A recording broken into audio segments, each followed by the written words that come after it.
Assalamualaikum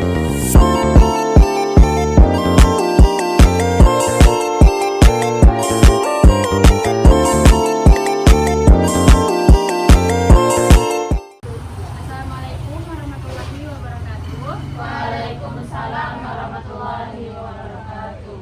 Ibu ucapkan terima kasih kepada Anda semua sudah mengikuti kegiatan pendidikan dan konseling kita pada hari ini. Ibu ucapkan selamat datang dalam kegiatan kita pada hari ini. Sebelumnya, untuk memulai kegiatan ini, kita mulai dulu dengan berdoa. Berdoa dimulai. Berdoa selesai. Baikkan Anda semua, hari ini kita akan melaksanakan kegiatan bimbingan dan konseling. Ibu mau menjelaskan terlebih dahulu apa itu bimbingan dan konseling kelompok. Bimbingan dan konseling kelompok merupakan suatu layanan bimbingan dan konseling yang memanfaatkan dinamika kelompok ditujukan kepada individu-individu yang berkelompok seperti Ananda pada hari ini. Nah, dalam bimbingan dan konseling kelompok ini tujuannya adalah untuk mendapatkan informasi atau pengetahuan baru yang dapat bermanfaat untuk Ananda. Kemudian tujuan selanjutnya adalah agar Ananda semua dapat menghargai satu sama lain dalam berpendapat, berkomunikasi, dan menghargai pendapat orang lain. Baik, bimbingan dan konseling kelompok ini, cara pelaksanaannya seperti ini Ananda, kita duduk melingkar bersama-sama dalam menyampaikan pendapat, ide, serta pengalaman kita. Dalam bimbingan dan konseling kelompok ada beberapa asas yang akan membantu dan menjaga keseimbangan kegiatan kita, yaitunya yang pertama asas keterbukaan, di mana Ibu berharap Ananda semua terbuka menyampaikan apapun yang Ananda punya seperti pengalaman, pengetahuan, ide, ataupun apapun yang berkaitan dengan topik yang akan kita bahas. Kemudian yang kedua, asas kesukarelaan, di mana di sini Ibu berharap Ananda tidak ada keterpaksaan baik itu dari orang lain, diri sendiri, atau siapapun. Yang ketiga itu asas kegiatan, di mana dalam bimbingan dan konseling kelompok ini nantinya ada beberapa kegiatan atau hal-hal yang akan kita lakukan. Ibu berharap Ananda bisa melakukan kegiatan tersebut.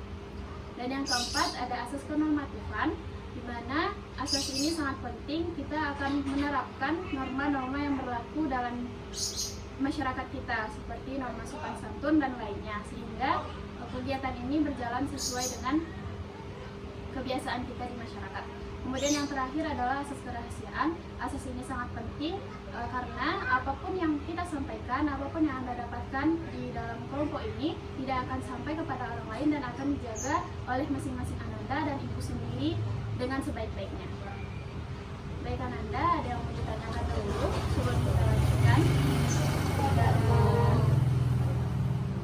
Baik, kita lanjut ya ke perkenalan. Ibu akan memulai perkenalan dari diri Ibu sendiri.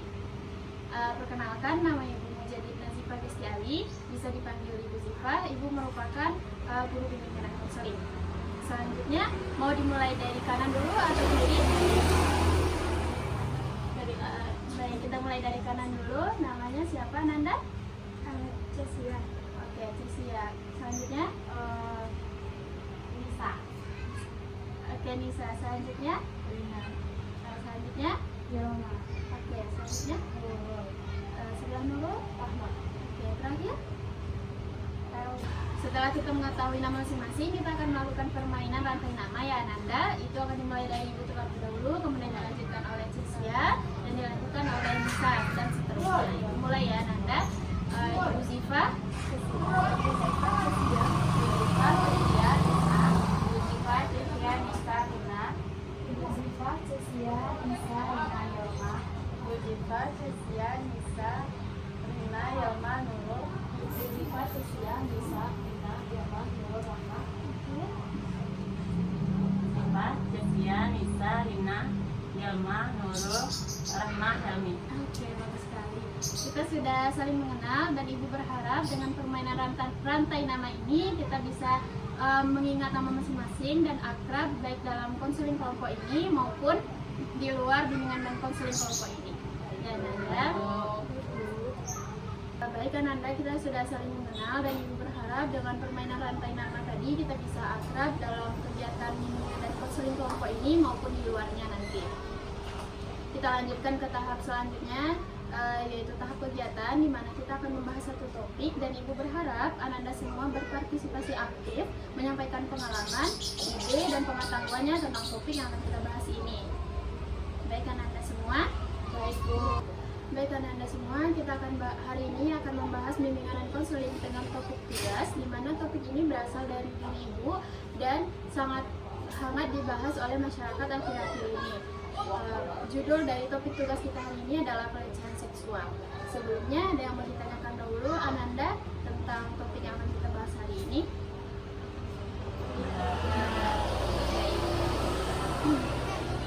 Tidak ada ya Ananda. Kita lanjutkan. Siapa yang mau berpendapat terlebih dahulu tentang pelecehan seksual ini? Silakan kepada Ananda yang mau berbagi pengalaman atau idenya. Silakan bisa. Saya akan memberikan pengetahuan tentang pengertian pelecehan seksual. Iya, silakan. Pelecehan seksual atau disebut juga dengan pelecehan seksual adalah jenis pelecehan yang melibatkan penggunaan nuansa seksual yang eksplisit atau implisit, termasuk janji imbalan yang tidak diinginkan. Oke, bagus sekali dari Ananda Anissa. Ada teman-teman Anissa yang lain yang mau menyampaikan tentang pelecehan seksual ini? Saya Bu. Oke, silakan Tahma. Menurut saya pelecehan seksual itu adalah suatu tindakan kejahatan yang bisa merugikan orang lain atau bahkan menimbulkan trauma bagi orang. Kasus pelecehan seksual yang marak terjadi meski demikian masih banyak orang yang tidak memiliki. Oke, baik. Bagus sekali dari Rahma. Selanjutnya kepada anggota lain ada yang mau menyampaikan pendapatnya tentang pelecehan seksual ini? Baik Bu, saya. Ya, silakan Anda Rina. Jadi menurut yang saya tahu ciri-ciri pelecehan seksual itu yang pertama itu menyentuh tubuh dengan tujuan seksual itu tanpa izin. Yang kedua sering melontarkan lelucon mengenai seks. Yang ketiga ada catcalling. Yang keempat ada mengajak berhubungan intim secara langsung atau tersirat. Dan yang kelima itu seseorang yang menempelkan anggota tubuhnya secara sengaja. Oke, bagus sekali dari Rina. Itu sudah merupakan contoh-contoh dari pelecehan seksual. Sebagaimana yang kita tahu Ananda semua bahwa pelecehan seksual akhir-akhir ini memang marak terjadi, baik kepada anak-anak, remaja, dewasa, bahkan orang tua. Saat ini pelaku dari pelecehan seksual tidak memandang umur. Seperti yang kita lihat di media sosial, mungkin Ananda juga melihat bahwa bahkan anak umur 6 tahun atau 5 tahun pun menjadi korban dari pelecehan seksual ini. Baik Ananda, apakah juga ada dari Ananda semua yang memiliki contoh atau pengalaman mengetahui tentang pelecehan seksual ini seperti berita di sosial media atau di artikel-artikel yang Ananda baca? Baik Ananda semua, apakah dari Ananda ada yang memiliki pengalaman atau membaca artikel dari sosial media atau koran tentang kasus pelecehan seksual ini? Siapa yang mau menyampaikan pendapatnya terlebih dahulu? Saya Bu. Oke, silakan Cecilia. Saya pernah membaca artikel tentang seorang gadis yang diperkosa berkali-kali. Oke, bagus dari Cecilia. Contohnya adalah seorang perempuan yang diperkosa berkali-kali, itu termasuk pelecehan seksual. Kemudian Ananda, siapa yang mau menyampaikan lagi? Saya Bu. Silakan Ananda. Tapi itu berdasarkan cerita dari teman saya, kalau dia tuh pernah dikirimin gambar-gambar yang gak senonoh gitu. Gambar-gambar yang Berbau sensitif. seksual. Contoh dari Rina itu adalah dikirimi gambar-gambar yang tidak senonoh, itu termasuk pelecehan seksual juga. Baik Ananda, itu merupakan contoh-contoh dari pelecehan-pelecehan seksual yang dialami atau dibaca oleh teman-teman kita. Selanjutnya, Ananda apakah pernah melihat langsung kejadian-kejadian pelecehan seksual ini? Belum pernah ya? Ibu berharap Ananda semua dapat terhindar dari kasus-kasus pelecehan seksual ini. Seperti yang kita tahu tadi, Ananda jelaskan juga, memberikan pendapat tentang pengertian, penyebab dari pelecehan seksual, kemudian contoh-contoh dari pelecehan seksual tadi, Ananda semua sudah mengetahui apa itu pelecehan seksual. Nah, selanjutnya kira-kira apa strategi atau cara agar kita terjauh atau terhindar dari pelecehan seksual ini? Siapa yang mau menyampaikan pendapatnya terlebih dahulu? Saya dulu. Oke, silakan Yama. Menurut saya, agar kita terhindar dari pelecehan seksual, Ya. itu berbaur dengan teman yang baik. Oke, bagus dari Yama itu berbaur dengan lingkungan-lingkungan yang baik. Teman positif. Oke, bagus dari Yama tentang pendapatnya strategi atau cara menjauhi pelecehan seksual. Baik, selanjutnya dari rekan-rekan yang lain.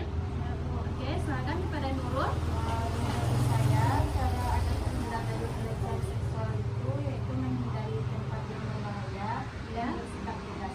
Oke, bagus dari Nurul.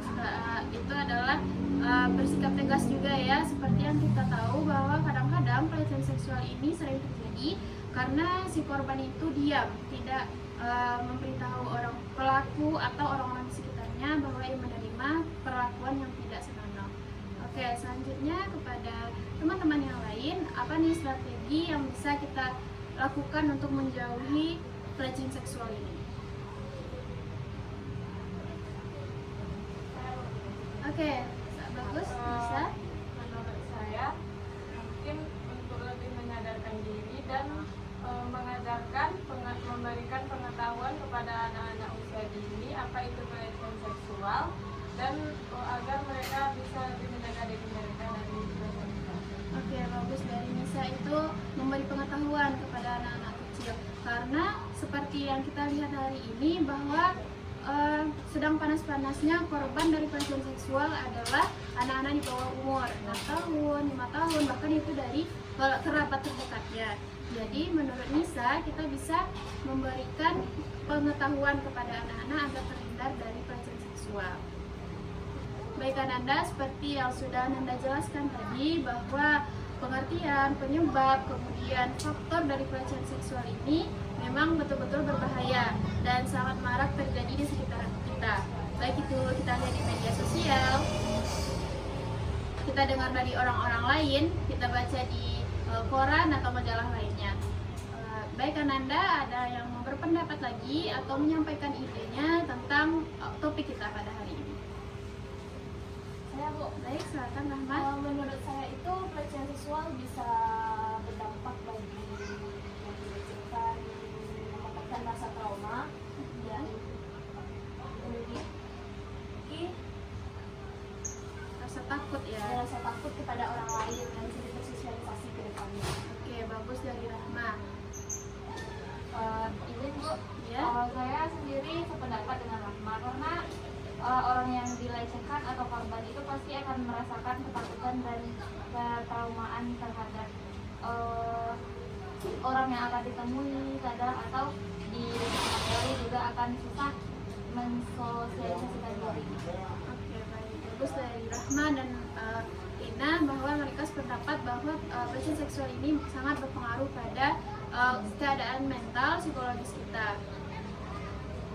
Baik Ananda, ada yang sependapat dengan Rahma dan Rina? Saya juga sependapat dengan Rahma dan Dina karena menurut saya mungkin beberapa korban dari pelecehan seksual ini ada yang tidak memiliki keinginan untuk menikah karena rasa trauma yang dia terima. Oke, bagus dari Nisa. Betul yang Nisa sampaikan bahwa orang-orang korban dari pelecehan seksual ini memiliki trauma sehingga dia takut untuk bertemu laki-laki atau seperti orang yang memiliki kesamaan dengan pelaku dari pelecehan seksual.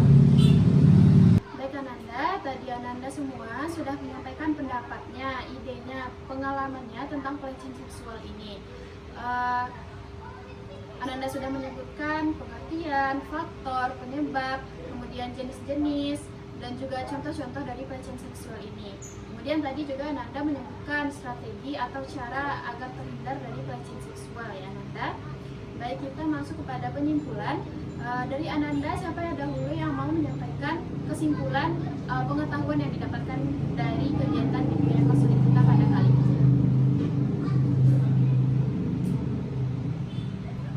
Oke,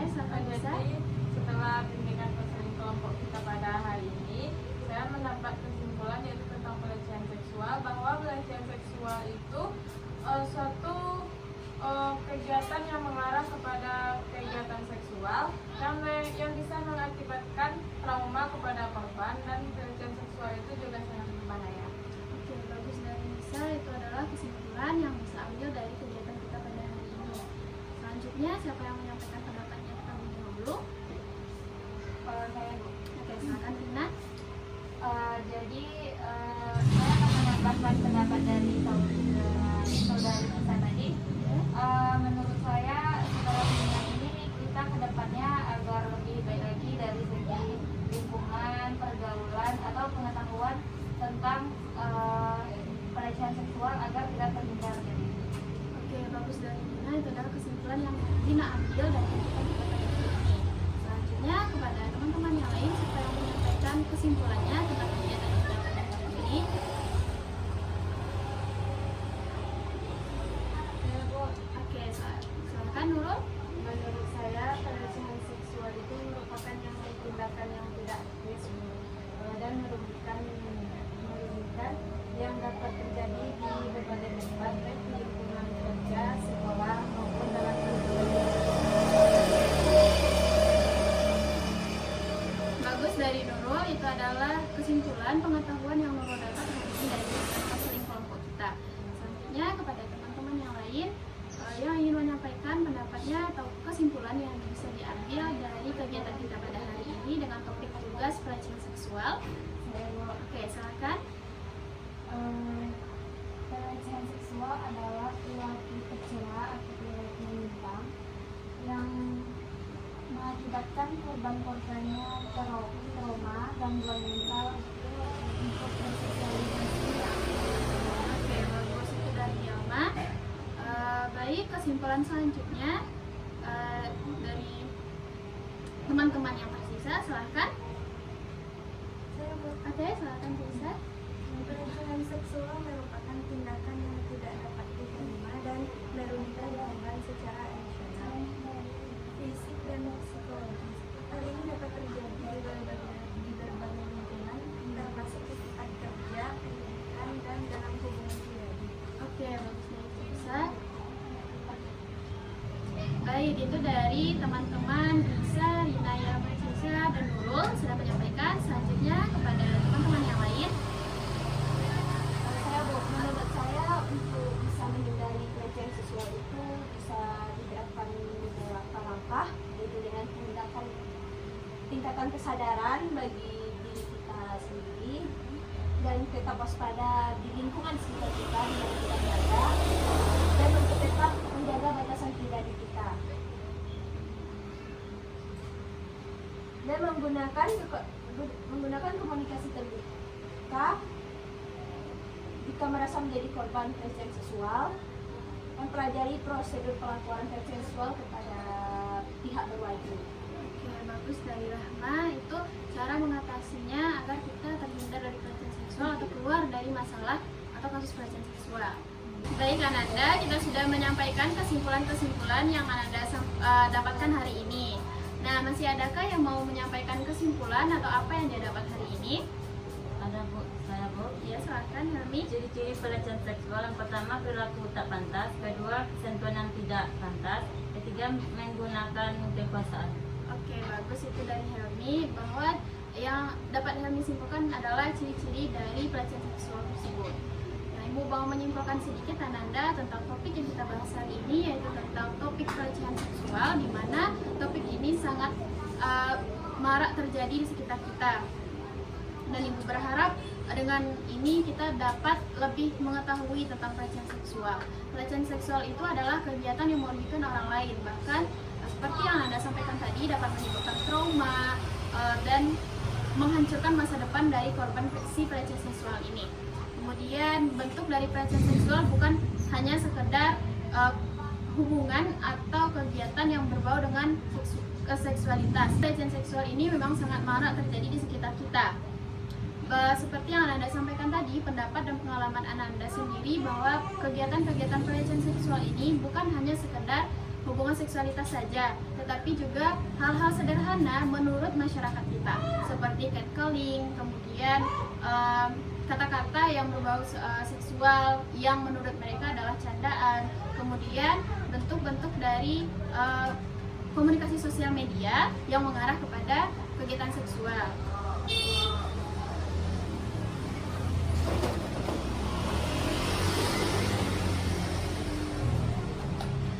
Oke, setelah mengetahui pengertian, penyebab, kemudian ciri-ciri dan strategi dari menjauhi pelecehan seksual ini, Ibu berharap Ananda semua dapat berkomitmen kepada diri sendiri bahwa tidak akan melakukan pelecehan seksual. Kemudian seperti yang Ananda sampaikan tadi, bahwa penyebab, pengertian, faktor, dan strategi dari menjauhi pelecehan seksual ini, Ibu sangat berharap Ananda semua dapat menerapkannya di kehidupan sehari-hari. Seperti yang disebutkan oleh Ananda Rahma tadi, bahwa salah satunya adalah berkomunikasi terbuka tentang apapun yang mengarah kepada seksualitas. Tidak malu atau takut menyuarakan hal-hal itu terjadi kepada diri Ananda sendiri atau orang-orang di sekitar Ananda. Ibu berharap Ananda dapat melaksanakan apa yang kita bahas hari ini di kehidupan sehari-hari Ananda, sehingga apapun yang terjadi ke depannya tentang topik yang kita bahas hari ini, Ananda sudah paham, sudah mengerti bahwa itu tidak baik dan harus dihindari. Baik Ananda semua? Baik Bu. Baik Ananda, kita sudah sampai kepada tahap kesimpulan. Ananda sudah menyimpulkan apa yang didapati hari ini dari bimbingan dan konseling kelompok kita. Kemudian Ibu juga sudah menyimpulkan apa yang kita bahas hari ini. Kita sudah sampai pada tahap akhir. Sebelum kita tutup, Ibu mau Ananda semua menyampaikan dengan sukarela kesan dan pesannya selama kegiatan bimbingan dan konseling ini. Siapa yang mau terlebih dahulu menyampaikan pesan dan pesannya? Silakan. Baik, saya akan menyampaikan pesan dan pesan saya. Pesan saya terhadap kegiatan konseling kelompok kita pada hari ini. Ini merupakan pengalaman pertama saya bergabung dalam kegiatan konseling kelompok. Ini sangat bermanfaat dan sangat memberikan pengetahuan baru saya tentang pelecehan seksual, dan saya berharap semoga kegiatan ini terus berlanjut dan lebih bermanfaat. Terima kasih banyak kepada Ananda. Selanjutnya siapa yang ingin menyampaikan pesan atau harapannya tentang kegiatan kita? Bagus sekali pendapat dari Ananda Nisa. Salah, tapi pesan-pesan kan. Oke, terima kasih kepada Ananda Nisa tentang pesan dan harapannya tentang kegiatan kita pada hari ini. Selanjutnya siapa yang ingin menyampaikan pendapatnya? Oke, silakan kepada Ananda Yelma. Pesan dan pesan saya untuk kegiatan hari ini, saya sependapat dengan Kak Nisa. Bahwasanya ini pengalaman pertama saya mengikuti bimbingan konseling, dan saya harap ini bisa berlanjut dan bermanfaat untuk orang. Oke, baik. Terima kasih Yelma tentang pesan dan harapannya. Selanjutnya kepada teman-teman yang ingin menyampaikan pesan dan harapannya. Baik, itu pesan serta harapan dari Yelma. Selanjutnya kepada Ananda yang menyampaikan pesan-pesannya, silakan. Ya, selamat Ananda. Saya sangat senang sekali dengan kegiatan ini, karena dengan kegiatan ini kita dapat membuka wawasan kita tentang pelecehan seksual dan ilmu-ilmu lain yang mungkin tidak bisa didapatkan di sekolah atau dalam PBR. Saya harap kegiatan ini terus berlanjut karena ini sangat membantu sekali untuk membuka pengetahuan kita. Jadi terima kasih dari Ananda tentang pesan dan harapannya. Dan Ananda masih ada yang ingin menyampaikan pesan dan harapannya? Baik, Ibu juga ingin menyampaikan kepada Ananda semua bahwa Ibu senang sekali bertemu dengan Ananda dalam kegiatan bimbingan dan konseling kelompok ini. Ibu juga berharap kita dapat melanjutkan kegiatan ini ke depannya dengan saling akrab, saling percaya, dan terbuka dalam kegiatan bimbingan konseling kelompok. Ibu sangat berterima kasih sekali dalam kegiatan ini. Ananda semua berpartisipasi.